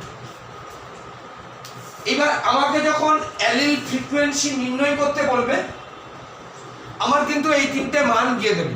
তার মানে এই মানগুলো থেকে আমি কিন্তু বুঝে নেব যে সেখানে অ্যালিলগুলোকে কোনগুলো বলতে চাইছে। যদি A1 A1 না হয়, যদি X1 X1 হয়, তার মানে অ্যালিল কি? X1 একটা আছে। যদি বলে যে X1 Y2, তাহলে আরেকটা অ্যালিল কি? Y2। আমি এখানে অ্যালিল A1 আর A2 ধরেছি বলে আমি এখানে এইরকম জিনোটাইপ বলেছি। তাহলে ওখানে পরীক্ষায় যে ধরনের জিনোটাইপ দেবে তার উপর ভিত্তি করে কিন্তু আমি অ্যালিল বলে নেব। আমি অধম এখানে পড়িয়ে গেলাম অ্যালিল A1 A2, পরীক্ষাতে এলো অধমের মতো লিখে দিলি A1 A2, তাহলে পুরো কিন্তু শূন্য। একটু কিন্তু দেখে বুঝতে হবে। এইবার তো আমার পরীক্ষাতে এসছে যে A1 A1 জেনোটাইপের একটা সংখ্যা দিয়েছে, ধর একটা সংখ্যা, সাপোজ কত দিবি? 490। যা একটা সংখ্যা দিয়েছে পরীক্ষাতে। A1 A2 জেনোটাইপের সংখ্যা ধর কত? 270। আর A2 A2 জেনোটাইপের সংখ্যা ধর কত দিবি? এটা 490, তো তাহলে 390। এটা সংখ্যা, এই সংখ্যা তিনটে কিন্তু আমাকে পরীক্ষায় দেবে। এই তিনটে সংখ্যা আর যে জিনোটাইপ গুলো দেবে, তাহলে সেই জিনোটাইপ থেকে আমরা অ্যালিল পড়ে যাব। এবার অ্যালিলের আমাদের ফ্রিকোয়েন্সি মান করতে হবে, নির্ণয় করতে হবে। এ জিনের সমস্ত অ্যালিলের মোট সংখ্যা সমান। এ জিন আছে, এই এ জিনের অ্যালিলের মোট সংখ্যা কত হবে? এখানে কটা অ্যালিল আছে? দুটো। এখানে কটা অ্যালিল আছে? এখানে কটা অ্যালিল আছে? দুটো। এখানে কটা অ্যালিল আছে? দুটো। এখানে কটা অ্যালিল আছে? দুটো। সূত্রটা হচ্ছে 2 × A1 A1, দুটো অ্যালিল আছে বলে 2। 2 × দুটো অ্যালিল আছে বলে এ জিন বলেছি তো। A1 যেমন এ জিনের অ্যালিল, বিরহ শেষ, বিরহ। তাহলে এখানে দুটো অ্যালিল আছে, তাহলে A1 A2 তার সঙ্গে 2 গুণ। যদি একটা অ্যালিল থাকতো তাহলে তার সঙ্গে কি হতো? 1 গুণ হতো। প্লাস এই, তাহলে কত হবে 2 ইন্টু 490, 2 ইন্টু 270, 2 ইন্টু 390, তাহলে কত হচ্ছে 2 9 0, 2 9 18 রাতে 1 9, 2 0 0, 2 7 14 4 রাতে 1 5, 2 0 0 18, কত হচ্ছে রে যোগ করলে 2000, ও মনে হচ্ছে 709 আবার কোথা থেকে এলো তো? 0 8 4 12 8 20 0 হাতে 2 7 2 9 9 5 14 9 23, তাহলে এই গেল কি এ জিনের সমস্ত অ্যালিলের মোট সংখ্যা। আচ্ছা, এর উপর ভিত্তি করে, এই সূত্রের উপর ভিত্তি করে তুই আমাকে বলতে পারবি যে A1 অ্যালিলের মোট সংখ্যা কত হবে? আমি আগে কিন্তু একটা সূত্র দিয়েছি, এ জিনের সমস্ত অ্যালিলের মোট সংখ্যা আমরা যেভাবে নির্ণয় করেছি, A1 অ্যালিলেরও মোট সংখ্যা একইভাবে এই সূত্রের সাহায্যে নির্ণয় করব। 2 into A1 A1 আর এখানে A1 A2 থেকে হাফ করলে যেটা কেন হাফ করবি কেন? ঠিকই বলেছে যে 2 into A1 A1 plus half করবি কেন? A1 1 ইন্টু, ও আচ্ছা, এখানে তো A1 একটা আছে, তার মানে আমি এটা তাই 1 না বসে, ওটা যেটা হবে তার হাফ, এখানে তো দুটো নেই তো, এখানে তো A1 এলিল চেয়েছে, তাহলে A1 এলিল মানে কি? এই পরে করবি, পরে পরে পরীক্ষা এলে হয় এর দেখবি, নাহলে তা দেখবি, নাহলে ছেড়ে দিয়ে চলে আসবি। তাহলে A1 এখানে তো একটা এলিল, কারণ আমি তো A1 এলিল চেয়েছি, তাহলে কত হবে 2 ইন্টু 490 প্লাস, তাহলে কত হবে 980 প্লাস 540, 540 ও 270, তাহলে কত হবে 0 8 7 15 5 হাতে 1 9 2 11 1। একই রকম ভাবে A2 অ্যালিলের মোট সংখ্যা কত হবে 2 into A2 A2 plus A1 A2, তাহলে কত হবে 2 ইন্টু 390 সমান কত 780 প্লাস 270 সমান কত হবে 7 2 0 8 7 15 5 হাতে 1 1050।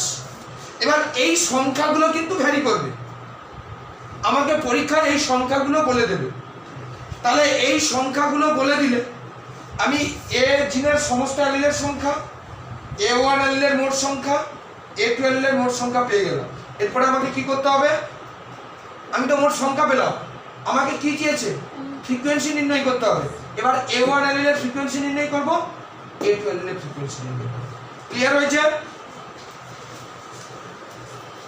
তাড়াতাড়ি কর, আমি এবার অ্যালিল ফ্রিকোয়েন্সিটা নির্ণয় করব।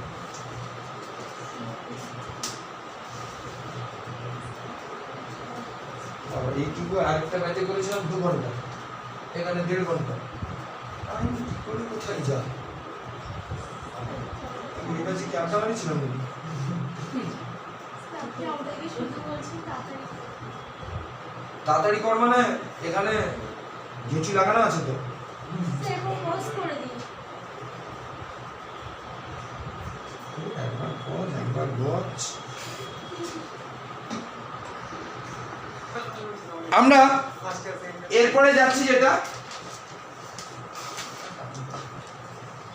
A1 অ্যালিলের frequency.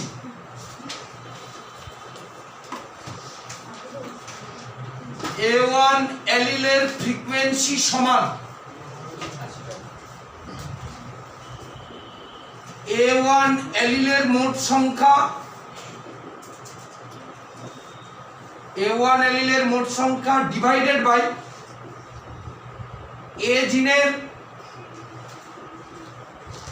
সমস্ত অ্যালিলের মোট সংখ্যা। কত বেরিয়েছে রে? এ অ্যালিলের মোট সংখ্যা কত? A1 অ্যালিলের হ্যাঁ 2300 বলে দিলাম। 1250 ডিভাইডেড বাই কত? 2300 কত হচ্ছে দেখ 0 পয়েন্ট তাদের এ কি বিস্কুট প্যাকেট নিলে না কি ওটা তাদের কত 0.54 তার মানে A1 অ্যালিলের ফ্রিকোয়েন্সি 0.54। একই রকম ভাবে A2 অ্যালিলের মোট সংখ্যা একই সূত্র A2 অ্যালিলের মোট সংখ্যা সমান কি হবে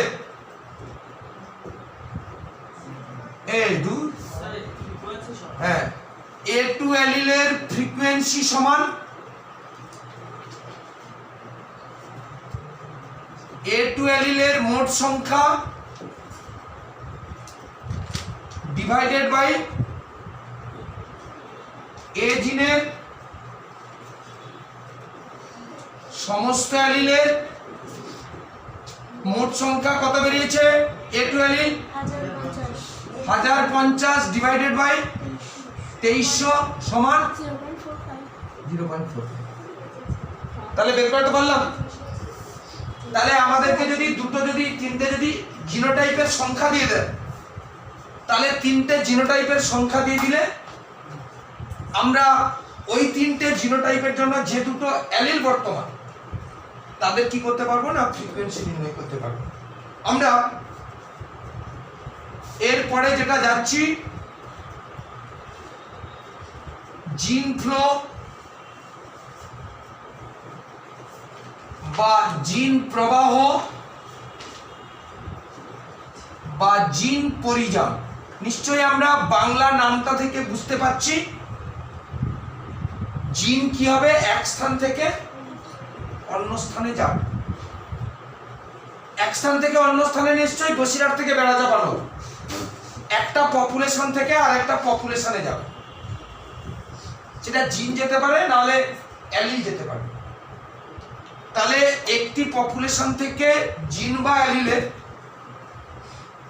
অপর একটি পপুলেশনে জিন বা অ্যালিলের স্থানান্তরণকে আমরা কি বলবো জিন ফ্লো, জিন প্রবাহ, জিন পরিযান। তাহলে জিন প্রবাহ কি একটি পপুলেশন থেকে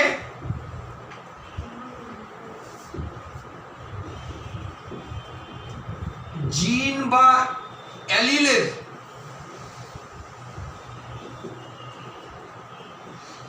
অপর একটি পপুলেশনে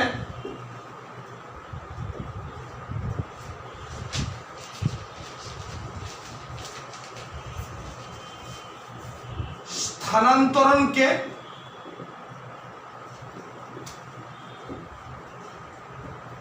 জিন ফ্লো বলে। বিজ্ঞানীরা এই জিন ফ্লো বা জিন প্রবাহ কিভাবে হবে তার তিনটি মডেল দিয়েছে। তিনটে মডেল কি না জিন ফ্লো সম্পর্কিত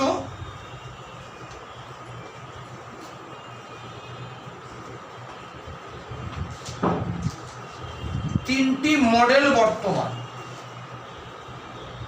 একটাকে আমরা বলি মহাদেশ দ্বীপ মডেল। মহাদেশ আর দ্বীপ এই দুটো সম্পর্কে আমাদের কিন্তু আইডিয়া আছে। সাধারণত মহাদেশে পপুলেশন বেশি হবে আর দ্বীপ অঞ্চল ক্লিক করে গেছে নাকি আর দ্বীপ অঞ্চলে পপুলেশন কি হবে কম হবে, তাই তো হয়। মহাদেশ অঞ্চলে পপুলেশনের বেশি হয় আর দ্বীপ অঞ্চলে কি হবে পপুলেশন কম হবে। এই মডেল অনুযায়ী মহাদেশ থেকে দ্বীপ অঞ্চলে জিন বা অ্যালিলের প্রবাহ হবে, ভাইস ভার্সা। তার মানে দ্বীপ অঞ্চল থেকে মহাদেশ অঞ্চলে জিন বা অ্যালিলের স্থানান্তরণ খুব নগণ্য বা হয় না বললেই চলে। তার মানে এখান থেকে এখানে অ্যালিল প্রবাহ হবে কিন্তু উল্টোটা, দ্বীপ থেকে মহাদেশে অ্যালিল প্রবাহ হয় না, বা যদিও হয় তাহলে সেটা খুব কম পরিমাণে। তাহলে দেখ, মহাদেশে একটা নির্দিষ্ট অ্যালিলের ফ্রিকোয়েন্সি থাকা উচিত তো, কারণ অ্যালিল প্রবাহ হচ্ছে তো। তাহলে এখানকার একটা অ্যালিল ফ্রিকোয়েন্সি আছে, আর এখানকার একটা অ্যালিল ফ্রিকোয়েন্সি আছে। আমি ধরে নিচ্ছি মহাদেশ অঞ্চলে অ্যালিল ফ্রিকোয়েন্সি হচ্ছে ক্যাপিটাল কিউ, আর দ্বীপ অঞ্চলের অ্যালিল ফ্রিকোয়েন্সি হচ্ছে কিউ জিরো। আমরা এইটুকু তাহলে বললাম। তাহলে প্রথমে আমরা কি বললাম, একটু বুঝবি ব্যাপারটা।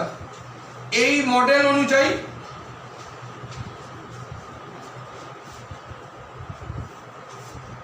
মহাদেশ, এই মডেল অনুযায়ী মহাদেশ অঞ্চল থেকে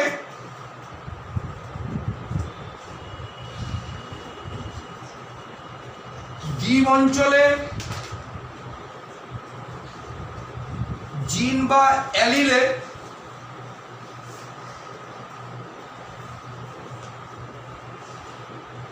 পরিযান ঘটে, কিন্তু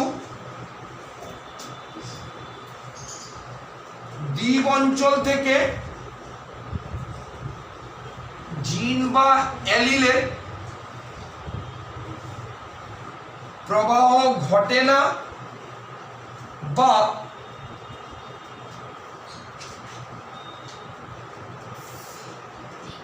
নগণ্য পরিমাণে ঘটে।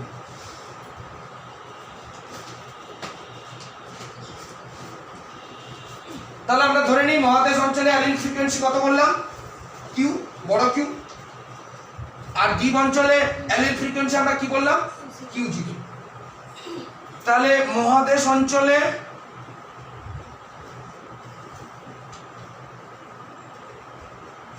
অ্যালিল ফ্রিকোয়েন্সি সমান, অ্যালিল ফ্রিকোয়েন্সি হলো কিউ, এবং দ্বীপ অঞ্চলে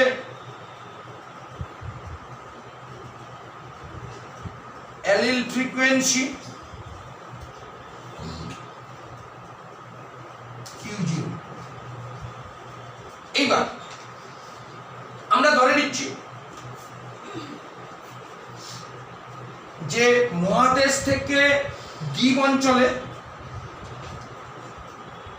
জিন প্রবাহের হার হচ্ছে ছোট এ, কারণ মহাদেশ থেকে দ্বীপে কি হচ্ছে, জিনের স্থানান্তরণ হচ্ছে তো। এবার সেই জিন প্রবাহের হারটাকে আমরা ধরে নিচ্ছি ছোট এম। তার মানে আমি এটাই বলতে পারি যে প্রতিটি জনুতে মহাদেশ অঞ্চল থেকে দ্বীপ অঞ্চলে এম হারে মানুষ স্থানান্তরিত হয়। জিন মানে কি, কোনো জিন তো আর একা যেতে পারে না, অ্যালিল তো আর একা যেতে পারে না। অ্যালিল বা জিন কখন যাবে, যখন একটা পপুলেশন থেকে আরেকটা পপুলেশনে জীবের স্থানান্তরণ হবে। অ্যালিল সবসময় কার মধ্যে থাকে, জীবের মধ্যে থাকে। জীব তো আর এমনি, জিন তো আর এমনি হেঁটে চলে যাবে না। জীব যদি যায় তাহলে তার সঙ্গে কি যাবে না, জিন বা অ্যালিল যাবে। তাহলে স্বাভাবিকভাবে যদি একটা পপুলেশন থেকে আরেকটা পপুলেশনে যদি এম হারে যদি অ্যালিলের স্থানান্তরণ হয়, যদি জিন প্রবাহের হার যদি আমরা এম বলি, তাহলে তাকে আমরা উল্টে বলতে পারি যে একটা পপুলেশন থেকে আরেকটা পপুলেশনে প্রতিটি জনুতে হার মানে কি, ডিভাইডেড বাই সময়। তার মানে প্রতিটি জনুতে এম হারে মানুষের কি হয়েছে, স্থানান্তরিত হয়েছে। এবং একটা নির্দিষ্ট সময়ে দ্বীপ অঞ্চলে উপস্থিত মানুষের যদি সংখ্যানুপাতিক মান 1 হয়, নির্দিষ্ট সময়ে কিন্তু তখন কিন্তু পরিযান হয়নি, তখনও কিন্তু জিন প্রবাহ হয়নি। জিন প্রবাহের আগে একটা দ্বীপ অঞ্চলে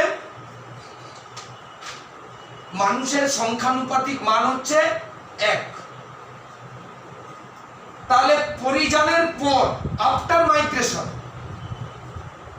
নবগঠিত পপুলেশন হবে। তো যখন পরিযান হবে তখন কি হবে? নবগঠিত পপুলেশন হবে। তাহলে সেই নবগঠিত পপুলেশনে আদি পপুলেশনের আনুপাতিক মান কত হবে? কোশ্চেন বোঝা গেছে? আমরা ধরে নিচ্ছি মহাদেশ থেকে দ্বীপ অঞ্চলে জিন প্রবাহের হার হচ্ছে m।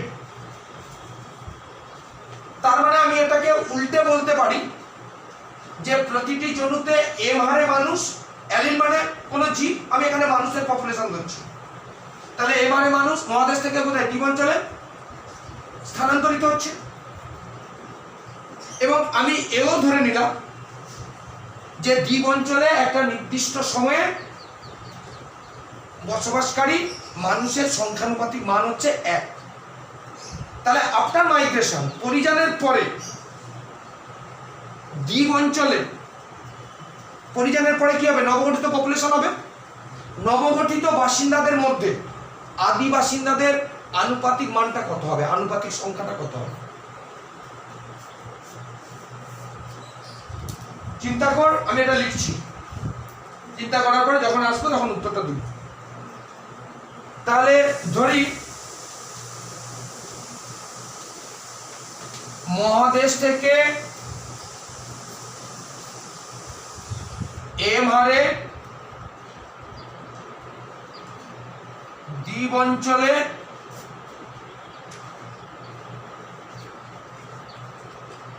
বা মহাদেশ থেকে দ্বীপ অঞ্চলে, মহাদেশ থেকে কেউ চিন্তা করছি না, লিখছিস তাই তো? মহাদেশ থেকে দ্বীপ অঞ্চলে জিন প্রবাহের হার সমান, হার হলো m, অর্থাৎ প্রতিটি জনুতে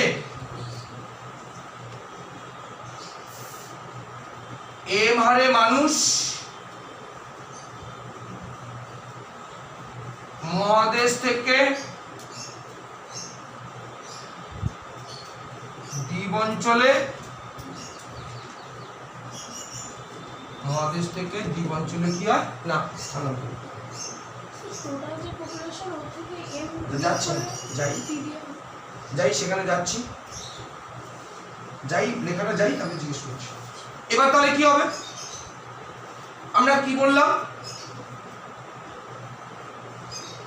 না, দ্বীপ অঞ্চলে একটি নির্দিষ্ট সময়ে উপস্থিত মানুষের সংখ্যানুপাতিক মান কত ধরেছি আমরা? 1। এবার মাইগ্রেশনের পরে অঙ্কুর লিখছি, মাইগ্রেশনের পরে নবগঠিত পপুলেশন, কারণ মাইগ্রেশন হয়ে গেছে মানে নতুন করে পপুলেশন গঠিত হয়েছে। নবগঠিত বাসিন্দাদের মধ্যে আদি বাসিন্দাদের আনুপাতিক সংখ্যা কত?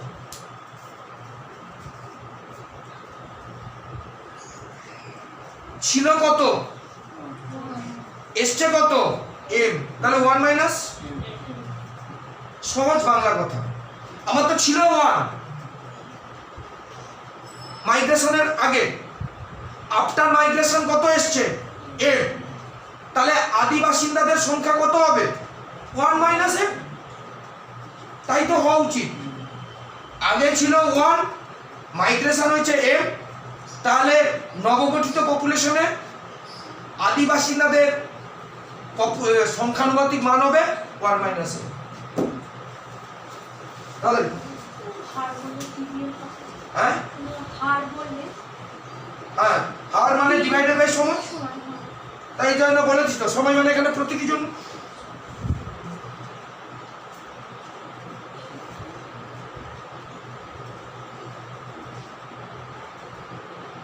এখানে হার মানে মালা নয়, হার মানে ডিভাইডেড বাই সময়। না সেটা বলিনি আমি, 1 মাইনাস m বাই t পাবো। কেন 1 মাইনাস m বাই t হবে কেন? আমি তো বলেছি যে সংখ্যানুপাতিক মান বলেছি, আমি তো হার আর তারপরে বলি।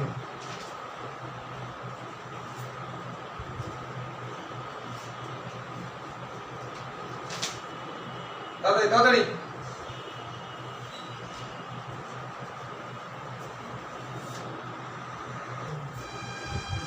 এরপরে যেটা যাচ্ছি তাহলে কি বলবো না, জিন পরিযানের পর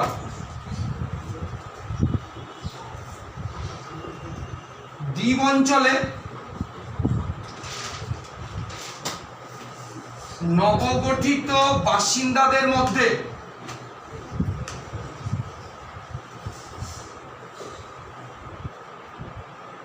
আদি বাসিন্দার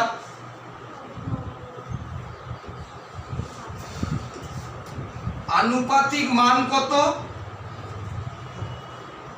হার বলিনি তো যে ডিভাইডেড বাই কি হবে, তাহলে আনুপাতিক মান হচ্ছে 1.7। তাহলে পরিযানের পরে দ্বীপ অঞ্চলে অ্যালিল ফ্রিকোয়েন্সি কত হবে? পরিযানের পর